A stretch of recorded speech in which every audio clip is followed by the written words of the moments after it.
नमस्कार दोस्तों, स्वागत है आपका मेरे चैनल आरंभ में।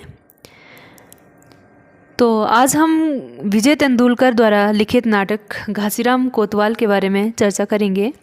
विजय तेंदुलकर मराठी साहित्य के सुप्रसिद्ध लेखक हैं और घासीराम कोतवाल इनके द्वारा लिखित एक प्रसिद्ध नाटक है जिसकी ख्याति देश विदेश में है। यह नाटक 6000 से अधिक बार देश विदेश में सफल रूप से मंचित हो चुका है। विजय तेंदुलकर ने न केवल नाटक के क्षेत्र में अपनी विशिष्ट पहचान बनाई है, बल्कि यह एक प्रतिष्ठित निबंधकार हैं, कहानीकार हैं, पत्रकार हैं, फिल्म कथा लेखक हैं, फिल्म पटकथा लेखक हैं और साथ में इन्होंने तत्कालीन सामाजिक विषयों पर भी टिप्पणी की है। सामाजिक विषयों पर आधारित टिप्पणीकार भी हैं।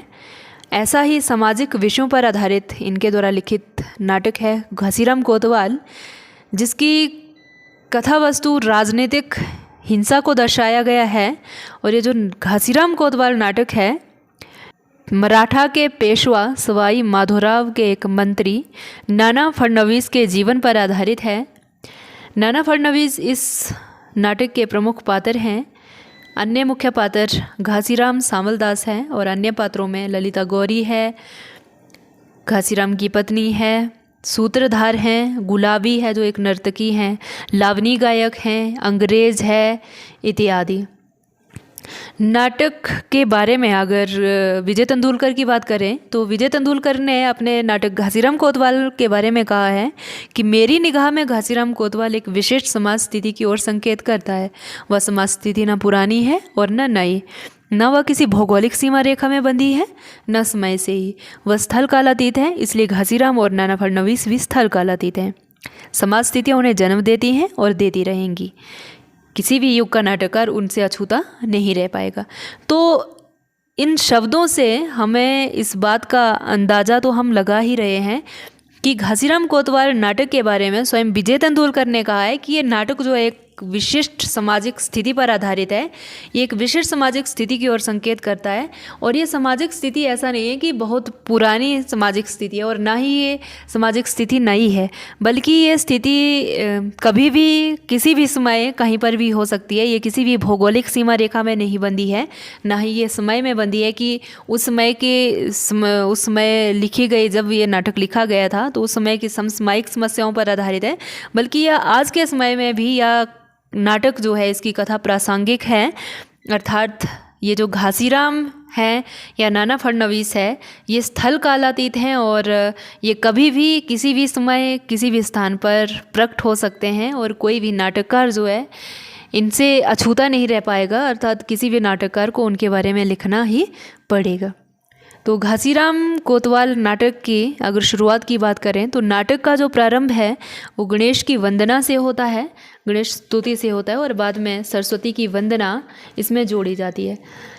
उसके पश्चात जो दूसरा दृश्य दिखाया गया है उसमें पूना के जो अन्य ब्राह्मण हैं वो अपना अपना परिचय देते हैं, पूना के ब्राह्मण। और ये जो पूना के ब्राह्मण हैं ये अपना परिचय अपने विशेषज्ञता के साथ देते हैं। कोई भाषाचार्य है, कोई वेदांताचार्य है, कोई ज्योतिषाचार्य है, तो कोई आयुर्वेदाचार्य है। अर्थात कहने का अभिप्राय यह है कि ये जो ब्राह्मण वर्ग है ये समाज के बुद्धिजीवी वर्ग का प्रतिनिधित्व कर रहा है।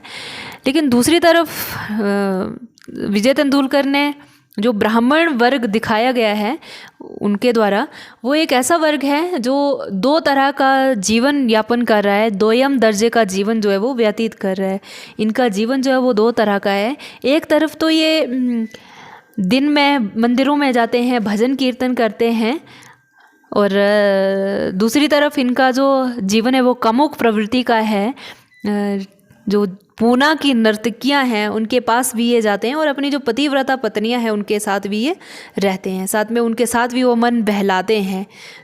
ऐसे ही पूना शहर में जो नाना फडणवीस के सानिध्य में चला हुआ है, ऐसे ही पूना शहर में एक कनौजिया ब्राह्मण घासीराम सांवलदास आता है अपनी आजीविका कमाने के लिए, अपनी रोजी रोटी कमाने के लिए औरंगाबाद से।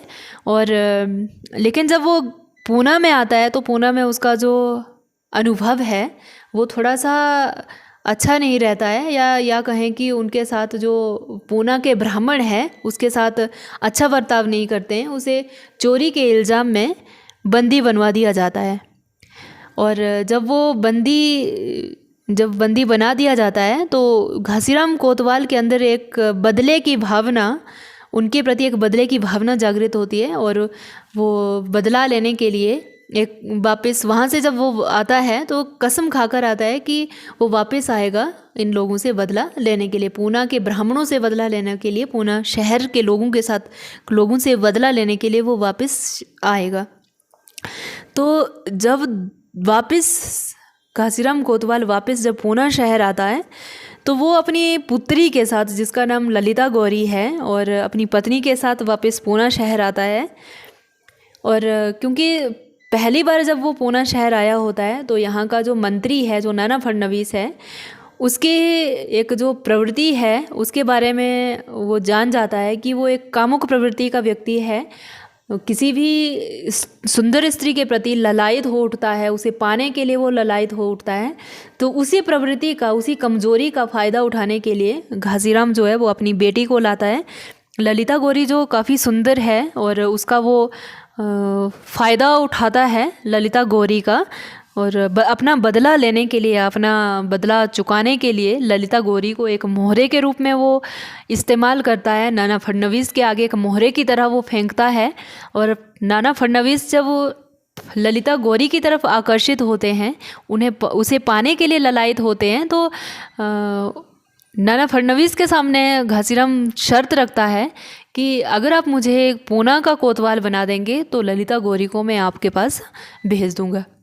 नाना फडणवीस मान जाता है, और क्योंकि नाना फडणवीस जो है एक स्वार्थी व्यक्ति है, वो इसलिए मान जाता है क्योंकि उसे लगता है कि जो यहाँ के उसके आंतरिक जो दुश्मन है वो एक बाहरी व्यक्ति के द्वारा, घासीराम के द्वारा उन्हें मैं ठिकाने लगा पाऊँगा, उन्हें मैं बाहर उनके साथ बदला चुका पाऊँगा, इसलिए वो घासीराम को कोतवाल बना देते हैं और उसको पूना शहर की पूरे जो कोतवाली का दायित्व है वो संभाल देते हैं। एक तरफ घासीराम कोतवाल जहाँ कोतवाल बन जाता है तो उसके नए नियम, नए कानून वो पूरे पूना शहर के लिए वो बनाता है कि कोई भी व्यक्ति जो है बिना किसी परमिट के ना तो कोई बाहर निकलेगा रात को बिना परमिट के, ना किसी औरत का गर्भपात करवाएगी बिना परमिट के कोई, ना कोई व्यक्ति बिना परमिट के बकरा कटवाएगा। शहर में घूमना फिरना वर्जित कर दिया जाता है घासीराम कोतवाल के द्वारा, और वो शहर में घूम घूम कर, स्वयं शहर में कोतवाली कर रहे, घूम घूम कर लोगों को धमकाता है, पकड़वाता है, प्रताड़ित करता है, निर्दोष लोगों को सज़ा देता है, मारपीट करता है, मुकदमा चलाता है। मनमाना, एक तरह से कह सकते हैं कि एक मनमाना एक जो कानून है वो उसके द्वारा चलाया जा रहा है। और साथ में एक उसमें दृश्य दिखाया गया है नाटक में कि ब्राह्मण जो है, ब्राह्मणों के द्वारा एक ब्राह्मण है दूसरे ब्राह्मण से जेलस करता है, जलता है, वो झूठा इल्ज़ाम लगाता है कि उसने कुछ चुराया है, जबकि उसने चोरी नहीं की होती है, फिर भी उसे ज़बरदस्ती ये बात मनवाने के लिए तैयार करवाया जाता है कि उसी ने चोरी की है। और अंत तक जब वो ब्राह्मण नहीं मानता है कि उसने चोरी नहीं की तो उसके हाथों पर गर्म लोहा रखवाया जाता है, उसे जेल में डाल दिया जाता है, उसको सज़ा दी जाती है। और इस तरह से हम देख सकते हैं कि जो घासीराम कोतवाल है उसने एक तरह से जो अराजकता है, नृशंसता है जो वो फैला रखी है, एक निरंकुश शासक बन गया है, निरंकुश तानाशाह बन गया है, जिसके ऊपर कोई भी अंकुश नहीं है, जो अपनी तरह का मनमाना कोई भी कार्य कर सकता है, किसी भी व्यक्ति को जेल में डाल सकता है। पूना शहर की जो जेलें हैं वो अपराधियों से इस तरह से भर चुकी है कि जेलों के अंदर के जो लोग हैं उनको सांस लेना अब मुश्किल हो चुका है। तो इस तरह से जो लोग हैं, पूना शहर के जो लोग हैं, अब उनके अंदर घासीराम कोतवाल के प्रति आक्रोश एक तरह से फैल चुका है, क्रोध एक तरह से फैल चुका है। दूसरी तरफ अगर नाना फडणवीस की बात करें तो नाना फडणवीस ललिता गौरी के साथ खुश है पहले तो, लेकिन बाद में जब उसका दिल उससे भर जाता है। और ललिता गौरी जो है वो नाना फडणवीस के बच्चे की माँ बनने वाली है। तो नाना फडणवीस उसे मरवा देता है, ललिता गौरी को मरवा देता है और उसे दफना देता है उस दाई के साथ, जिस दाई के पास उसका गर्भपात करवाने के लिए ले जाया जाता है। और घासीराम जो है वो तानाशाह बन चुका है, उसके पास सत्ता है, पूरा शासन है उसके पास, शासन की वागडोर है। लेकिन इस शासन के नशे में, इस सत्ता के नशे में कहीं ना कहीं उसे अपनी बेटी की याद भी आती है। और इसीलिए वो एक दिन नाना फडणवीस के पास जाता है और अपनी बेटी के बारे में पूछता है कि मेरी बेटी कहाँ है। लेकिन नाना फडणवीस जो है वो उसकी बेटी के बारे में बताते हैं कि वो मर चुकी है और उसे दफना दिया गया है। नाना फडणवीस के द्वारा दिए गए समाचार को सुनकर जो घासीराम है काफ़ी टूट जाता है, अंदर से पूरी तरह से टूट जाता है। वो नाना के सामने सिर उठाने की हिम्मत तक नहीं कर पाता है।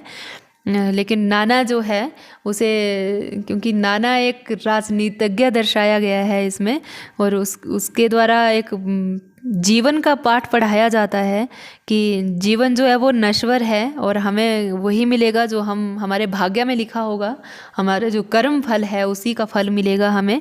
तो इस तरह से घासीराम को वहाँ से शांत करके नाना के द्वारा भेज दिया जाता है। लेकिन घासीराम के अंदर, उसके हृदय में एक ऐसी ज्वाला भड़क रही है, जो उसकी गौरी, जो उसकी बेटी है, उसके समाचार के द्वारा।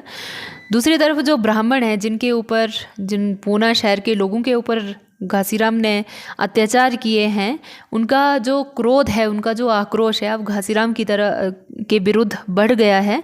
और हजारों जो ब्राह्मण हैं और जो जेलों में बंद है, उनको ताला तोड़कर जेलों से बाहर आ चुके हैं और उन्होंने नाना के महल को घेर रखा है। और साथ में वो मांग कर रहे हैं नाना फडणवीस से कि घासीराम कोतवाल को या तो उनके हवाले कर दिया जाए या फिर फांसी दी जाए। तो घासीराम कोतवाल अंत में जो उसका अंत दिखाया है, अपने आप को गौरी का गुनहगार मान रहा है, अपने आप को गौरी का हत्यारा मान रहा है कि उसने अपने स्वार्थ के लिए गौरी को नाना फडणवीस के हवाले किया, अपना स्वार्थ पूरा करने के लिए, अपने बदला चुकाने के लिए, बदले की आग को मिटाने के लिए गौरी को नाना फडणवीस के हवाले किया। इसलिए वही इस गौरी का गुनहगार है, उसी ने गौरी की हत्या की है, इसलिए आप सभी आओ और मुझे मारो। इस तरह से वो पागलों की तरह चिल्ला रहा है और पूरी की पूरी भीड़ जो है वो घासीराम के ऊपर टूट पड़ती है और घासीराम को मार देती है। तो घासीराम की मौत के पश्चात जो घासीराम का शव है वो सड़क पर पाया जाता है और नाना फडणवीस बाहर आता है और वो भीड़ को शांत करता है। साथ में ये भी ऐलान करता है कि पूना शहर के ऊपर एक जो संकट आया था वो टल गया है और घासीराम की जो संपत्ति है, जो संपत्ति है उसे सरकारी खजाने में डाल दिया जाएगा। साथ में पूना शहर में 3 दिन के लिए जश्न मनाने की घोषणा की जाती है। तो इस तरह से हम देख सकते हैं कि जो ये नाटक है, ये राजनीतिक हिंसा पर आधारित नाटक है और किस तरह से एक जो मंत्री है वो अपनी विचारधारा का सहारा लेते हुए घासीराम से काम निकलवाता है और अंत में उसे समाप्त भी कर देता है। अपने काम निकलने के पश्चात, अपना काम होने के पश्चात अंत में उसे समाप्त कर देता है, नष्ट कर देता है। तो यहाँ पर नाटक जो है वो समाप्त होता है उसकी घोषणा के साथ में जो नाटक शुरू हुआ था गणेश की वंदना के साथ, गणेश जी की स्तुति के साथ, उसी स्तुति के साथ नाटक का अंत होता है। श्री गजराज नर्तन करें, हम तो पूना के ब्राह्मण हारें, वाजे मृदंग चढ़ी रही और रंग, त्रिलोक दंग श्री गजराज। यहाँ पर नाटक का अंत होता है। धन्यवाद।